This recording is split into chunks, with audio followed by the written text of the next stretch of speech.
The Washington Warriors are back in the state championship game for the sixth consecutive year, and this year they're going for a fourth straight gold ball. Michael Knight with Prep Red Zone, Oklahoma. This is our look at the Washington Warriors heading into Friday night's 2A1 state title game. I'm joined now by their head coach, Brad Beller. And coach, six consecutive years playing for a state championship. For this current senior class, an opportunity to go through their entire high school career winning a state championship every single season. Well, let's start right there with the historic significance of that.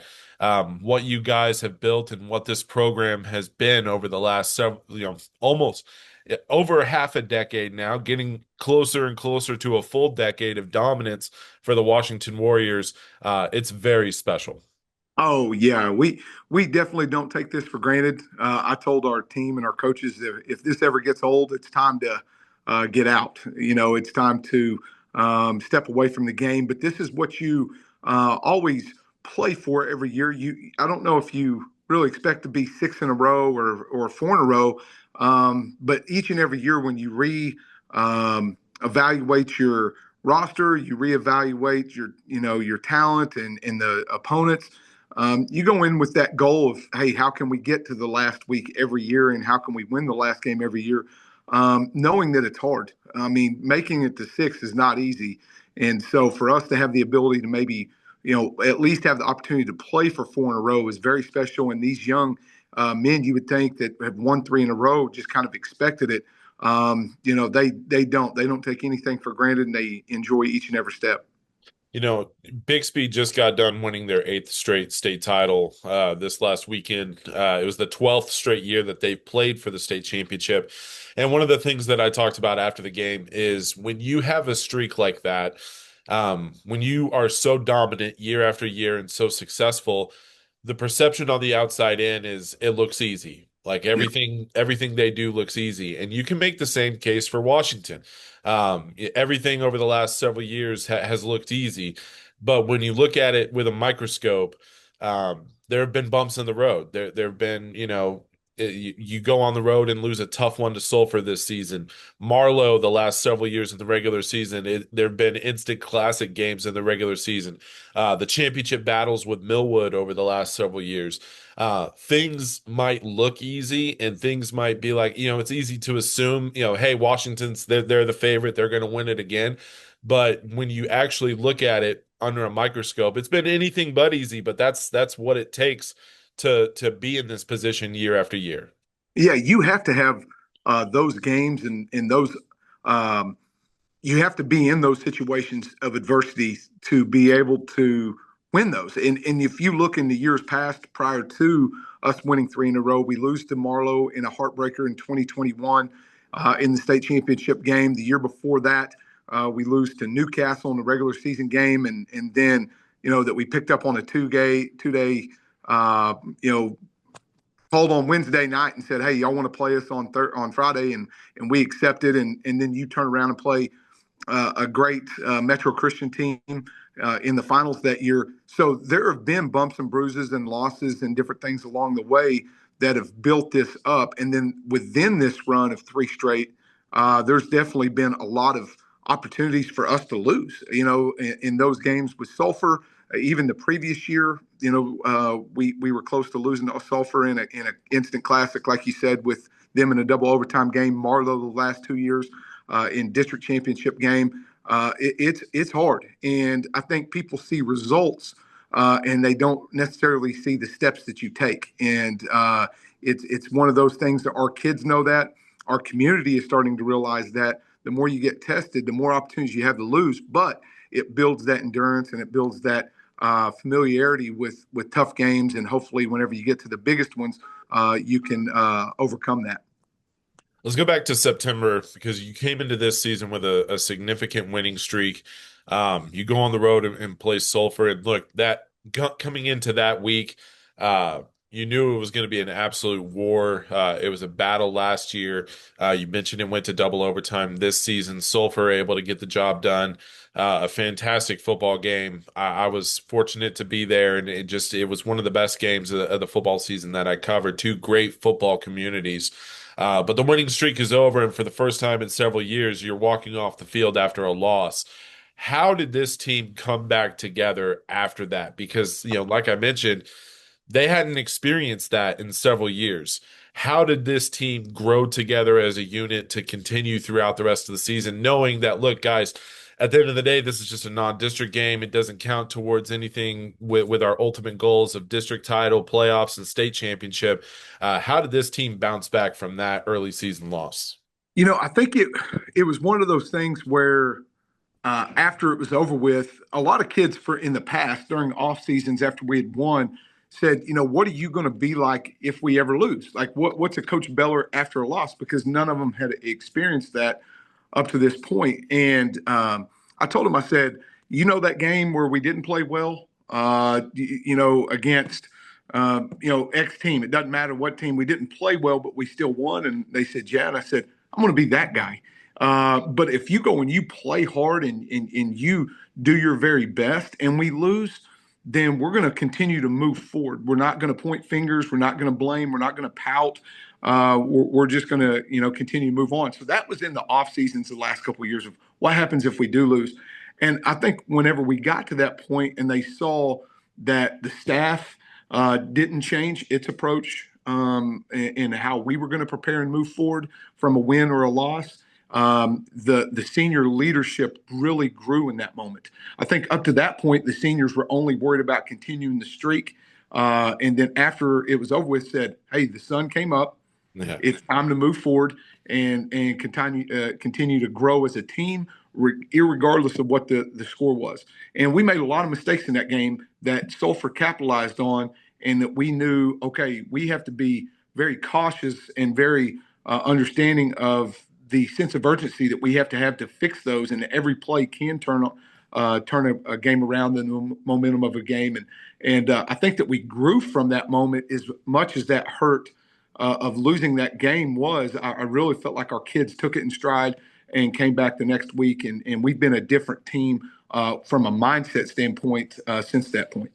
Yeah, I think, and look, Oklahoma, we've seen several significant winning streaks over the last several years. Bixby, Washington, Carl Albert is on one right now. Lincoln Christian is on one right now. And I think, like, you look at eventually winning streaks end, and that's just part of it. Nobody continues to win forever. I have to think that it was almost like a weight being lifted off of some of these kids' shoulders. Like, hey, now we don't have to answer any questions about this. Now we don't have to worry about, like, it's over. Like you mentioned, the sun still came up. We still have all of our goals ahead of us. And now you're back in Edmond. You have an opportunity to play for another state championship. Let's talk about some of the players, and I want to start with Case Alexander, a guy who just a junior. The ceiling is unbelievably high for him moving forward. He's been so special to this program for the last 3 seasons, starting since he was a freshman. Whether it's offense or defense, he is a very, very dynamic player.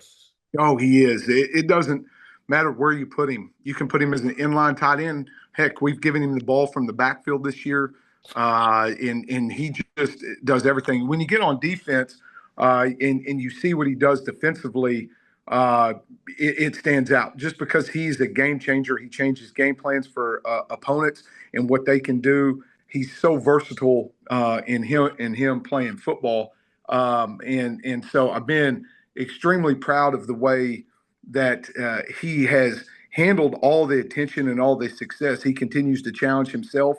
And he's one of those, when your best players are your hardest workers, it makes your job as a coach easy. And he just does everything he can to help the team succeed. And he just does it at a very, very high level wherever he's at. And so the other night, he didn't catch a pass. And he did not care one bit. I mean, there was never a time of, hey, I think I can get this guy on this route or whatever. You would have to drag that out of him. He would just be like, hey, this is working. Keep going with it. I'm fine. And so I can't say enough good things. That's what makes him special. The physical gifts are one thing, but whenever you turn around and you see the selflessness of him, there's a reason why our team is good, and it's from players like that. Another guy, sophomore quarterback Creed Barrett. You knew going into his freshman season last year that he had the chance to be pretty special.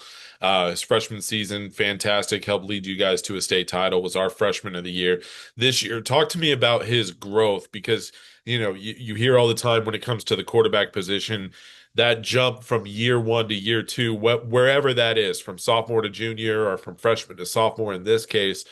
Talk to me about the jump and the growth that Creed has had at the quarterback position, since his freshman season. Oh, he is a better overall quarterback this year than what he was last year, just from setting the protections and running the offense. He's had some more adversity because people have had a year to try to game plan against him and throwing stuff at him that he didn't see last year, and it caused some issues early on in the year. And but growth comes through adversity, and sometimes adversity is seen on the field. And everything last year came easy. He had Nate Roberts that he trusted and Mason Singletary, and he kind of threw it to those. And then on the other side, you had a young Cade Babcock and Casey Alexander that he could throw to. This year, he came back and he had to elevate the people around him. And in last year, I think there was a lot of people that elevated his play. And there's nothing wrong with that. But growth as a quarterback is, hey, I have to help this guy become better. He can't just help me. I have to help him. And he's done that. The understanding of offenses and defenses around him has been tremendous. And maybe statistically, he hasn't thrown for as many yards or touchdowns. But I really think his performance of running the offense in our RPO system, leaning on the run game and understanding what the offense should do is at a higher level than what it was this year. But in that growth, I tell every quarterback, when you learn math and you think you've got math figured out and you go to another level of math, there's going to be struggle in that. And so for him to continue to grow and understand the offense that we run, and then, of course, the defense that is thrown at him, there's going to be mistakes made. But he has grown through each and every one of those. And I think that's why you're seeing him play at a high level towards the end of the year and definitely in the playoffs. Having two running backs in the backfield with him certainly help things and can take pressure off of the passing game. Javen Hall, Josiah Dickerson, two fantastic running backs, two guys that do things a little differently just with their running styles. Dickerson only a sophomore as well. Kind of similar story to Creed Barrett, where you knew coming into his high school career he had the chance to be pretty special. He was behind a 3-year starter last year at the running back position, but he was still able to get plenty of playing time. This season, he's been special. Javen Hall comes in from out of state, a newcomer to this Washington program, and he's been, absolutely electric, throughout the season. That having that two-headed monster at the running back position certainly takes a lot of pressure off of the offense when you're able to beat defenses with the pass game or the running game, and with the running game in particular, not just one but two very different dynamic backs. It is. I think we're averaging, which Creed's averaging about 170 yards passing a game. I think it's 166 or something exactly. But then, and he missed 2 games, so it's kind of that's a little skewed. But then Javen is averaging 100 yards a game. Josiah is averaging 120 something yards a game. Both are 9 yards. I think Josiah is 10 yards a carry. Javen is 9.6 yards per carry. You add that into the mix, and with what we have with Case Alexander and Cade Babcock and Jackson Mays on the edge, just makes it very difficult for teams to play you 9 in the box whenever you can throw the ball. And if you loosen the box, then we can definitely run it, and we have different guys that can run it in different ways. Josiah is a great receiving guy. You've seen him at camps. I mean, he can jump out there and run routes with the best of them. So to have that ability to move around and move those guys around and hand it off to 1,000-yard back is fun. And as a play call, I'm not going to lie, but there's challenges with it because you think, oh, this kid's going to want more carries.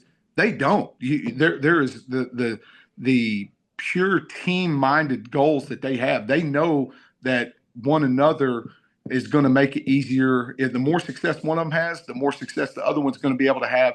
In this cyclical type offense that we have that just kind of comes in waves, and take what the defense gives you and make the plays when it's your opportunity has kind of been our mindset. We've talked about the running backs. We've talked about the quarterback, Case Alexander. All of those, all four of those guys, very special athletes, very special players, have all played huge roles in Washington making it back to the state title game. But football is the ultimate team sport. You need all 22 guys to help, along that path to make it back to Edmond. Talk about some of the other guys that have stood out on offense, defense, maybe some guys that we haven't talked about already. Some guys that maybe flew under the radar early on in the season, but had terrific years to help you guys make it back to the state title game. Yeah, on the offensive side, Kingston Stringer, 3-year starter at center, doesn't get a lot of pub just because he's right there in the middle of that offense, and you don't notice him until he does something wrong. As a fan, you sit there, but he has been a great center for us the last several years. Sam Cantrell at a right tackle. Everyone remembers his brother and what Major was able to accomplish as a quarterback, but Sam, in his own regard, is a great high school football player at our right tackle position. And then on the defensive side, we had a lot of senior. Dawson Thomas has played a huge role in that secondary. Kinzer Scott, brother of Cole Scott, both of them had brothers that were in the program that this program means a lot to. Braden Hutchinson at a corner had an unbelievable interception that has had a terrific senior year that has not started until this year. And then the anchor of our defense is our nose guard, Lane Taylor. I mean, we wouldn't be able to do the things that we do on defense without him. And he really anchors that nose guard position. And Blake Holliger is another 3-year starter, outside linebacker that just makes plays. And he kind of goes under the radar because of Case. But those are the names. Those guys are hardworking guys that really are what this program's all about and what it stands for. Friday night, you get the Jones Longhorns for the state championship. Let's talk about Jones. This is a team that you guys are very familiar with, having seen them in the regular season and the playoffs over the last several years. But this is also a team that is very different from those previous squads where they might have been relatively young over the last couple of years. They're not young anymore. This is a Nope. very senior heavy team.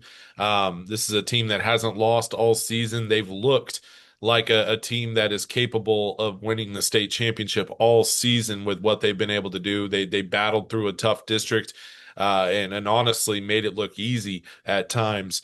When you look at the Longhorns this season on film and know what you have coming up on Friday night, what stands out to you? It looks as a program. You look at Coach Witt, and what he's done, and you see the growth of the program in the year in and year out. I know that they ran into a snag last year with Metro Christian, had their opportunities in that quarterfinal game against Metro Christian, and missed it. But this group has came back and it's just reloaded. It is, Hanson. We saw him as a sophomore in the regular season when Clayton Creasy got hurt. Hanson played against us here against a really good 2023 team. Our 2023 team is good, and he gave us fits then. So he's a really good quarterback. He understands the offense, runs it at a high level, has a lot of pieces around him that have played a lot of years, and they just have weapons everywhere. The one thing that stands out as far as them offense, defense, special teams, there's no holes. You don't look at it and go, okay, that guy, we can kind of go with this guy. We can pick on this one, or they can't do this very well on the offensive end. They do it all well. And so for them, they're very balanced. They're physical, they're disciplined. And whenever you have physicality with discipline on a team, it makes for with the talent that they have, it makes for a special group. And they've had a special run. You don't go and beat Bethany like they did, and say, oh, Bethany's down. No, Jones is really good, and they've beaten some really good teams bad, and it lets you know that this is a special year for them, and it's and Coach Witt has done nothing but continue to build this program, up each and every year. It's going to be a fun game on Friday night. Two very good football teams, two great football communities as well. I think that's a big storyline coming into this. And there's no doubt that Jones is hungry. It's been about a decade or close to a decade since they've raised a gold ball, and they're hungry to do it again. They've been knocking on the doors, the last couple of years, whether it was Metro, running into Metro Christian or Washington or the district that they were in with Millwood having the success over the last several years. It's definitely a program that's been knocking on the door, which means we should have a pretty entertaining game on Friday night. But coach, when we wrap up all these conversations, I ask a simple question. The answer could be a cliche, it could be coach speak, it might not be an easy answer. But when you look at this matchup with the Longhorns Friday night, what's going to be the biggest key to getting a big fourth consecutive state title for the Warriors? I think with the two communities, like you said, and the energy and the excitement that's going to come from both communities, I think it's the team that can handle the emotional charge of the game. Because emotions can do one of two things to you. It can make you come out and you play above your head for a little bit, and then you can collapse on the emotions, or the emotion can get to you and you play a little soft. You start doing things that you typically don't do. And so I think the team that can control the emotions of the game and control the atmosphere of the game and just go out there, and the quicker you can make it a football game, the better off. So I think that those things are key factors in it. And I think the team that is the most disciplined. I think that maybe what I just said comes down to discipline of the emotional part, but both programs are going to be ready to go. All of our kids know all of their kids. Our coaching staff knows their coaching staff, so it should be a fun one. Like I said, man, I'm looking forward to it. It should be a great game on Friday night. Great way to wrap up the high school football season. Every state title game this week, fantastic in every single class. So looking forward to another great week of championship games at UCO. But Coach, thanks so much for your time. Good luck on Friday night, and we'll catch up in Edmond. All right. Yes, sir. Sounds good. That's Washington head coach Brad Beller. This has been our look at the Washington Warriors heading into the 2A1 state championship game. For a look at the Jones Longhorns, we'll have that video, that one-on-one conversation up on our YouTube channel in a few moments. We'll also have plenty of preview content on prepredzone.com/Oklahoma that you can check out before Friday night's game between the Jones Longhorns and the Washington Warriors as the Warriors look for a fourth consecutive gold ball. For Coach Beller, I'm Michael Knight, and this has been our championship look at the Washington Warriors.